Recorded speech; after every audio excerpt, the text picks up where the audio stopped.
Semester kedua tahun 2021 bisa dikatakan sebagai 6 bulan yang mendebarkan bagi Indonesia. Dimulai dari pecahnya rekor-rekor baru angka kasus harian COVID-19 di tanah air. Dimulainya vaksinasi untuk anak usia 6 hingga 11 tahun, hingga munculnya varian baru virus corona. Upaya mitigasi pun seakan tak ada habisnya. Sama seperti tak ada habisnya pertanyaan masyarakat terkait kapan pandemi ini akan berakhir. Pemirsa, berikut kami hadirkan kilas balik COVID-19 di tanah air paruh kedua tahun 2021.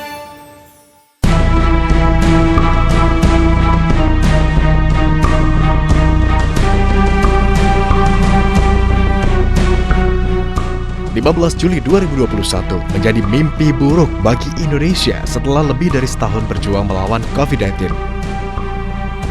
Pasalnya di masa penerapan pembatasan kegiatan masyarakat atau PPKM darurat yang perdana kala itu, kasus positif COVID-19 menyentuh angka harian tertinggi, yakni 56.757 kasus dalam satu hari.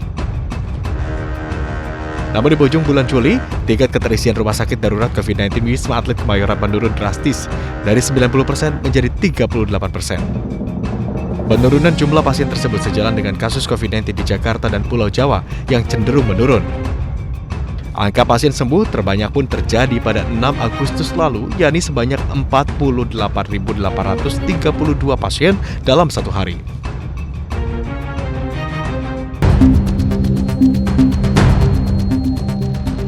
Belum juga angka positif turun ke 0%, pemerintah sudah membuka kembali sekolah untuk menggelar pembelajaran tatap muka. Per 30 Agustus, kegiatan belajar mengajar di sekolah kembali dilakukan dengan sejumlah pertimbangan dan protokol. Di antaranya, harus sudah mendapatkan asesmen dari Dinas Pendidikan setempat. Selain itu, setiap murid harus melalui sejumlah tahapan pemeriksaan kesehatan. Pihak sekolah pun diwajibkan menerapkan protokol kesehatan secara ketat, di mana kapasitas maksimal ruang kelas hanya boleh diisi 50% saja. Jarak antar tempat duduk murid pun minimal 1,5 meter. Kemudian semua tenaga pengajar yang memberikan pembelajaran tatap muka harus sudah menjalani vaksinasi dosis pertama dan dosis kedua. Bila masih terdapat kekhawatiran orang tua, maka murid masih diperbolehkan belajar secara daring di rumah. Untuk itu, pihak sekolah juga diimbau menerapkan sistem pembelajaran campuran atau blended learning, yakni ada jadwal tertentu untuk pembelajaran tatap muka dan daring. Tak pelak, para orang tua murid pun khawatir akan keselamatan anak-anak mereka, meski juga sebagian mulai prihatin melihat buah hati mereka terus-menerus belajar melalui layar komputer maupun gadget. Sebenarnya sih antara setuju nggak setuju. Kalau setujunya sih mungkin karena pembelajaran online tuh udah bikin anak boring di rumah, udah gitu kan kebanyakan anak tuh rata-rata dari sejam sampai 3 jam tuh ngeliat HP dan matanya tuh bikin rusak. Kalau misalnya emang harus buat tatap muka, mungkin kayak proskesnya itu udah lebih ketat lagi. Karena saya kan anak-anak sudah divaksin, jadi ya saya percaya aja lah sama pihak sekolah juga kan udah ada diomongin dulu ada disinfektan gitu kan, protokol kesehatan semuanya udah, itu bikin percaya saya untuk nggak sekolah lagi gitu. Gerakan 3M pun mulai berubah menjadi 5M, yang semula memakai masker, mencuci tangan, pakai sabun dan air mengalir, dan menjaga jarak, kini bertambah lagi imbauan menjauhi kerumunan, serta membatasi mobilitas dan interaksi di masa lonjakan kasus. Baik bagi kesehatan, belum tentu baik bagi perekonomian.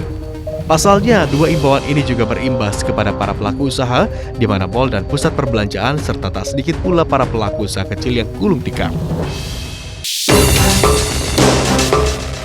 Gayung pun bersambut. Mulai 14 Desember, pemerintah membuka vaksinasi anak usia 6 hingga 11 tahun. Pelaksanaan vaksinasi digelar di berbagai tempat, mulai dari sekolah hingga lembaga kesejahteraan sosial anak. Para orang tua yang mendampingi wajib membawa kartu keluarga, di mana tercatat nomor kependudukan anak. Presiden Joko Widodo sempat meninjau langsung pelaksanaan vaksinasi di salah satu sekolah dasar kawasan Jakarta Pusat. Sampai 11 tahun yang di seluruh Indonesia ini ada kurang lebih 26,5 juta anak-anak yang harus kita vaksin, mendapatkan imunisasi, mendapatkan vaksinasi untuk penyakit-penyakit yang lain, Sehingga pengaturan ini ada di Kementerian Kesehatan, ada di Dinas Kesehatan Daerah, dan kita harapkan semuanya bisa segera kita selesaikan. Sementara penerapan pembatasan kegiatan masyarakat masih saja berada di level 2, di mana operasional pedagang dibatasi hingga pukul 9 malam, dengan pengunjung maksimal 50% dari total kapasitas. Durasi makan di tempat untuk restoran dan rumah-rumah makan juga kembali dibatasi, maksimal 60 menit. Sementara restoran yang baru mulai beroperasi malam hari hanya diperkenankan buka mulai jam 6 sore hingga jam 12 malam. 2 bulan terakhir di tahun ini juga menjadi keprihatinan masyarakat dunia lantaran varian baru virus corona muncul di Afrika Selatan. Setelah bermutasi dari Alpha, Beta, Delta, dan Gamma, kini muncul varian Omicron yang masuk dalam daftar varian of concern atau perhatian khusus karena dinilai jauh lebih berbahaya. Omicron disinyalir 5 kali lipat lebih cepat menular dan memiliki kemampuan untuk menghindari antibodi. Pemerintah pun langsung mengubah aturan kedatangan warga dari luar negeri menyusul merebaknya varian Omicron. Sejak teridentifikasi pada pertengahan November lalu di Afrika Selatan, varian Omicron telah menyebar ke sejumlah negara. Cepatnya penyebaran varian Omicron membuat pemerintah melarang masuknya warga dari 11 negara.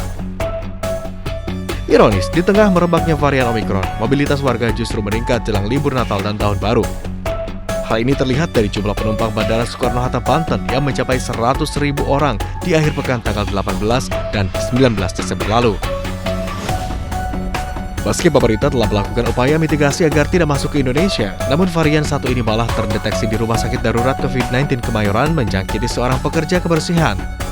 Bahkan tak lama berselang, 2 warga negara Indonesia yang baru kembali dari Amerika Selatan dan Inggris juga didiagnosa positif varian Omicron. Tak berhenti sampai di situ, di tanggal 22 Desember Kemenkes kembali mencatat adanya tambahan 2 kasus baru Omicron. Keesokan harinya, tambah lagi 3 kasus baru Omicron berasal dari WNI yang kembali dari Malaysia dan Kongo. 1 hari sebelum Natal, kasus Omicron bertambah lagi 11 orang yang merupakan pelaku perjalanan dari Turki, Jepang, Korea Selatan, dan Arab Saudi. Setelah Natal, tambahan angkanya kian mencengangkan, yakni 27 kasus baru. Dengan demikian, di tanggal 26 Desember, tercatat total ada 46 kasus Omicron di tanah air.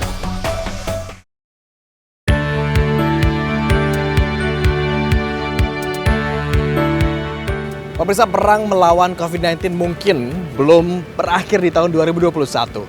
Namun bukan berarti tahun 2022 kita hanya bisa melangkah tanpa harapan. Masih ada kemungkinan kita bisa segera terbebas dari pandemi COVID-19 asalkan kita tetap menjalankan protokol kesehatan dengan menerapkan 5M. Menjaga jarak, mencuci tangan dengan sabun, memakai masker, menjauhi kerumunan, dan mengurangi mobilitas.